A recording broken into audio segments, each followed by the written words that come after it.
what we're learning is that in politics, as in nature, it abhors a vacuum. And if America pulls back, somebody else will step in. And that is what we are seeing happening. And we're seeing it in the form of China with Belt and Road already. In a different model, I don't think anybody thinks that China wants to be the world's superpower or policeman in the sense that the United States has been that. That is not the Chinese ambition.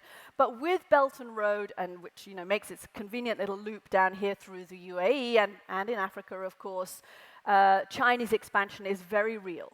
And the expansion of Chinese power in a transactional, economic, commercial way is very real as well. Everybody is feeling that. I think Russia is also expanding its power. And in this region of the world, you're feeling it more than in many other regions of the world. President Putin is playing an extraordinary hand with very weak cards. He has a declining ruble. He has declining energy prices. He's recently had to raise the retirement age at which people can draw their Social Security in Russia, which is causing him domestic pressures.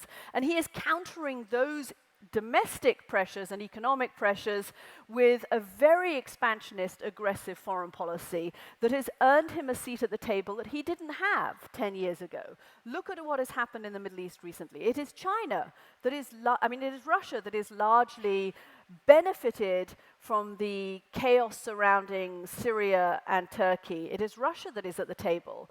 It is Russia leading whatever talks are taking place, where 5 years ago it was America leading those talks. And in the situation in Syria, you can see almost better than anywhere else a microcosm of that global power shift taking place, where America has withdrawn, literally and physically in the last couple of months, and Russia has stepped in to take that place. And I think for people who are concerned about a balance of power and a world in which America is no longer the predominant superpower, and what that might mean for liberal democratic norms, what has happened with Russia over the last couple of years is perhaps the most sobering impact in terms of that transition taking place, of power being handed off from one superpower to another superpower. I don't think Russia is going to be a superpower in the way that America has been, or in the way that the USSR was. Its economic strength is not there.